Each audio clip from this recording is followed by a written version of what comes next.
দল ত্যাগ করে গেলেন, গাড়িতে আক্রমণ হলো, স্বাভাবিকভাবে আইএসএফ এর বিরুদ্ধে অভিযোগ উঠবে, এটা স্বাভাবিক নিয়ম। এখানে এখানে একাধিক বিষয় থাকতে পারে। তো আমি সব সময় হিংসার বিরুদ্ধে, আপনারা জানেন গতকালকে যে ঘটনা ঘটেছে তাকে কোনোভাবেই প্রশ্রয় দেবো না, কিন্তু কয়েকটা আমার প্রশ্ন থেকে যায়। কথায় আছে না, টাইমিং। এটাও তো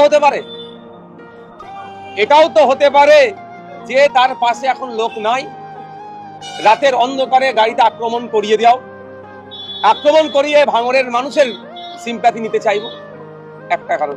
প্রথম কারণ যেটা ওনারা বলছেন যে নাকি আইএসএফ মেরেছে, একটা কারণ। দ্বিতীয় হচ্ছে নিজেরা নিজেদের গাড়িতে আক্রমণ করিয়ে আইএসএফ এর নামে দুঃসা পাচ্ছে।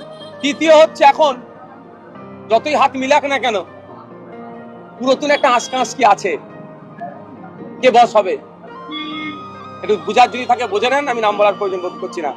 যতই ভেরি রিসেন্ট হাত মিলানো না, পুরাতন আঁচকাঁচ কি আছে, কে কাকে জেল খাটিয়েছে তারাও ভালো করে জানে।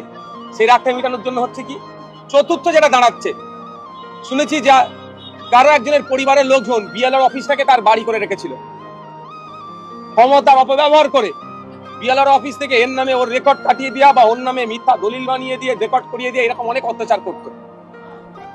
আইএসএফ এর ছত্রছায়া এসেছিল, বড় একটা শক্তি ছিল, হয়তো করে উঠতে পারেনি, এখন তার রাগটা মিটাচ্ছে। সুতরাং একাধিক প্রশ্ন উঠছে, আমার ছেলেও যদি কেউ অন্যায় করে থাকে ছাড় না পায়, কারণ আমি এই ধরনের নির্দেশনা দিইনি আর দেবও না। আর এত মহান বড় নেতা হয়ে আসেনি যে তাকে চমকাতে হবে, ধমকাতে হবে, জানি। কিন্তু এটা তদন্ত সাপেক্ষ তদন্ত হওয়া দরকার, আসল রহস্যটা কি।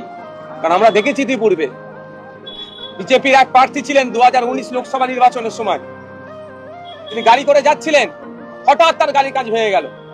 গাড়ির কাঁচটা ভেঙে কোথায় গেল, বাইরে পড়লো, মানে ভিতর থেকে গাড়ির কাঁচটা ভাঙলো, বাইরে ফেললো। বাইরে থেকে কেউ যদি ইট ছুটতো, আমি ইনার কথা বলছি না, এই বিষয়টা নয়, বিজেপির ওই প্রার্থীর কথা বলছি, আমাদের ওয়েস্ট বেঙ্গলে হয়েছে, তাহলে কাঁচটা ভেতরে যেত, মানে এই সিম্প্যাথি নেওয়ার জন্য।